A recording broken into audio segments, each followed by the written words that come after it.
Today on the Suburban Garage Workshop, we build this lumber loft out of spare parts and utilize the dead space above our garage door to do it. So this isn't a normal project video. This project video started out as kind of a garage cleanup day, and I just had the camera running. And the first thing I wanted to do was take down this old lumber rack I had. It's not very deep, and it only holds stick dimensional lumber, and so it's kind of like, it's not something I really use very often. I really need more storage for sheet goods and things of that nature, so I wanted to take this down, because one of the projects I want to do later is take this steel rack that you see here in the foreground above you, and I want to move it over there against that wall to give me more headroom. So the first thing I'm going to do is disassemble this entire lumber rack.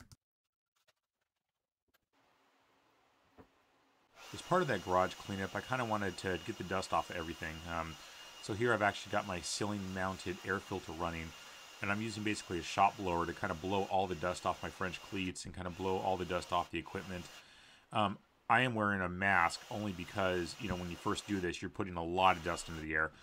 And while the dust filter does a great job, it takes a while to work to clear the air. So I don't want to be breathing up all that stuff as soon as I put it into the air. So back to our rack here. In the process of going through and trying to see what was up there, because I've got sheet goods and all kinds of stuff stored up there, I noticed I had all this extra metal left over, and I had an idea. So what this metal is extra. When I got shipped this rack, it came in a couple boxes, and they sent me an extra box of parts.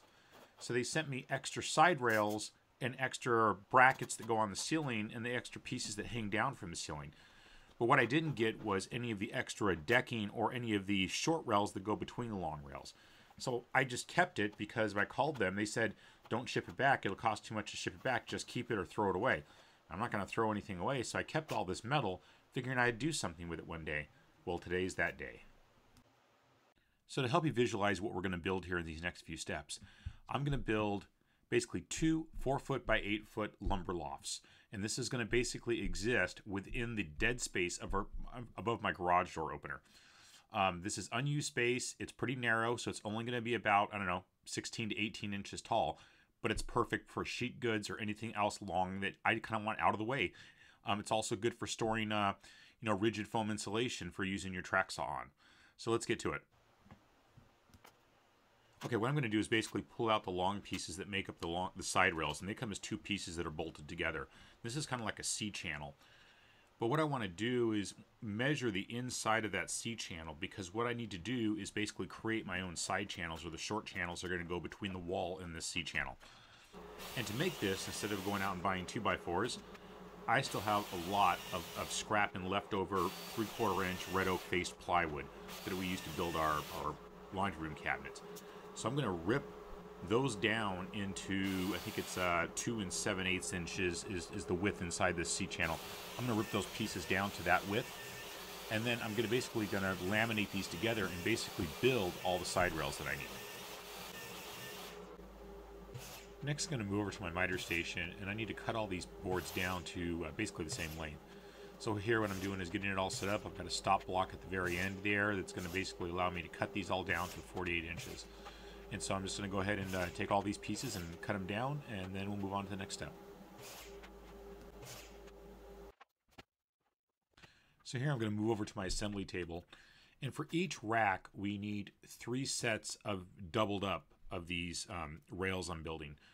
So that way you'll have a doubled up one at each end and a doubled up one in the middle. And then we're going to put some singles in between those just to help spread the load so the plywood doesn't sag that we're going to eventually put up there.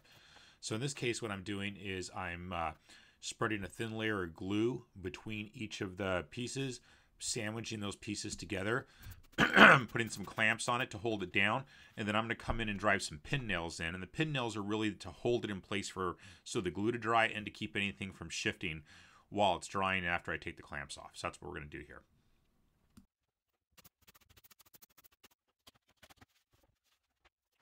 Okay, so while the glue is curing overnight on those rails, I need to put up a ledger board for the side against the wall to have something to screw into. So that's what I'm doing. I basically cut more of this 3/4 inch plywood down into kind of larger pieces. I've located all the studs along this wall, which is pretty easy to do. I can see the marks in the drywall. And then I'm going through and basically screwing these in with construction screws directly into all the studs. Because there's that board there in the middle, I had to cut this as 2 pieces and then screw them in separately, making sure everything was nice and level and plumb.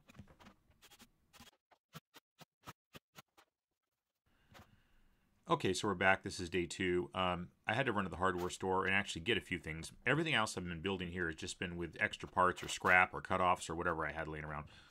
But I needed to get a bunch of lag bolts and I needed to get some joist hangers. So what I'm actually doing here is taking the C-track, the C-channel, which makes up the long rails that are going to be on the front edge of the shelf. And I'm using that and putting that up against this ledger board to be able to mark the holes so I know exactly where everything needs to be placed to line up with the front rail. There's holes drilled through here, and I'm just using that as a template. This first rail I kind of held in place, and then the second rail I would kind of get smarter and put a screw in the middle of it so it supports its own weight, so I'm not trying to do 2 things on the ladder. But now, yeah, I'm just going through, marking it all up, and then I'm going to go through and hang all the joist hangers. Next, I need to mount the ceiling brackets, which are going to support the front rail. These angle iron pieces get screwed into basically every joist. My joists run from the front of the garage towards the back, so they run from the front of the garage door towards that carrying beam in the middle. And so what I'm doing is basically pre-drilling and lag bolting these into those beams. It's important to place these so that that leg that's going to come down and support that rail is between the 2 bolts. You don't want it on the outside of either of those bolts. I did have some trouble over where this trap door is to the attic space because the beams changed direction here, and that threw me for a loop for a moment. But I got it all figured out here and got everything mounted. I needed to cut down the vertical supports as they're too long and they won't clear the garage door rails, so they need to be cut down. So here I'm cutting about, I don't know, 5 or 6 inches off the bottom here, and I'm using a cutoff wheel, pneumatic cutoff wheel. And then I'm going to basically flip them over on my grinder or on my sanding station and basically just kind of clean up the edges a little bit. Okay, and next we're going to go ahead and hang the brackets, the support brackets. It's important to make sure that we're lining these up with the joist hangers. Here I'm actually using grade 5 bolts, 1/4 inch bolts, washers and nuts both sides, so nice and clean, nice and strong, and I'm just going down the line and hanging them all. And next I'm going to go ahead and hang the C-channel. I've left the bolts in those brackets a little bit loose just so it gives me a little bit of swivel to get these in place. These kind of have little nubs that stick out that snap into that channel. So I need some flexibility to be able to kind of rotate this back and forth and get it in place. And a rubber mallet works good to kind of lock them in and get them exactly where I need them. Once the C-channel's in place, then I'm going to go back and retighten all those bolts at the top and make sure they're nice and snug. Before I went any further, I just wanted to verify I wasn't going to have any clearance issues with the garage door, because the garage door sticks up above the rail in that opening going around that corner. So I just wanted to make sure everything was clear. I wasn't going to have any obstructions. And with that, test it down, make sure there's no problems, and we can move on to the next step. Okay, now it's time to put in the support pieces that go between the ledger board and the front rail. These are the doubled up pieces, and they get put in place so that it's nice because the joist hanger holds that back end in place.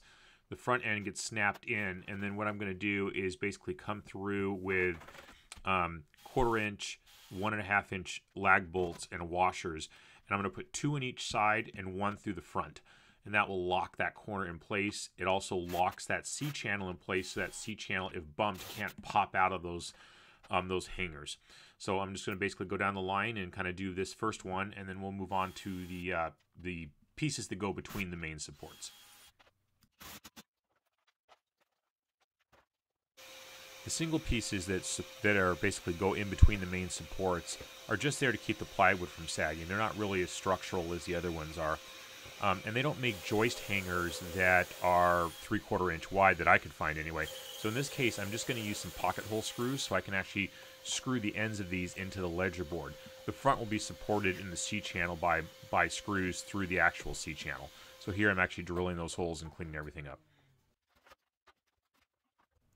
Okay, so next I'm going to go ahead and screw those supports in. So it's pretty easy. I can just basically rest the board in the C-channel on the front, and then line the pocket holes up with the marks I made previously when we marked out the C-channel.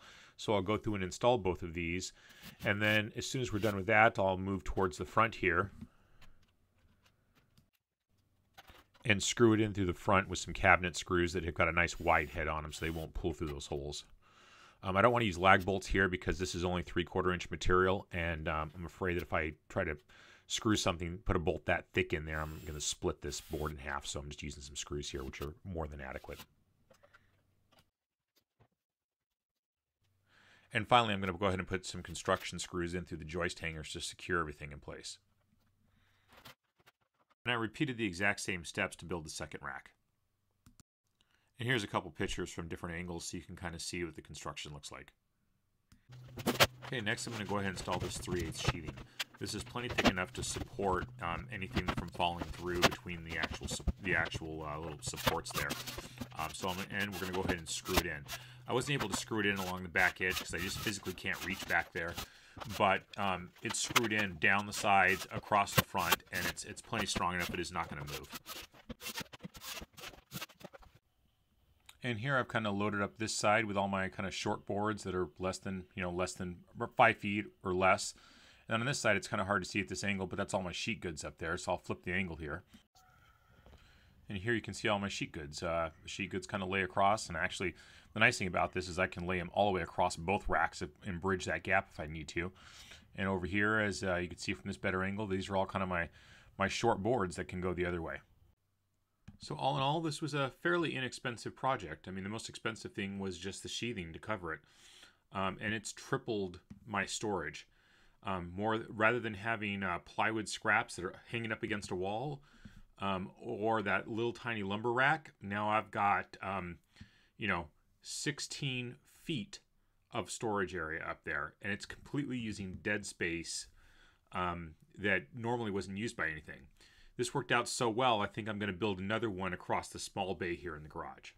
Anyway, hope this gives you ideas. Obviously, you can build this without any of the metal components. You can use all wood components and use 2x4s or whatever you have at your disposal. But hopefully this gives you ideas to get out in the garage and reclaim that unused space above your garage door. Thanks, everybody. If you like this video, click like. If you want to see more of it, click subscribe. If you thought this was neat, tell a friend. If you didn't like it, well, keep that to yourself because we don't need any more negativity in this world. All right, everyone have a great day. Thanks. Bye.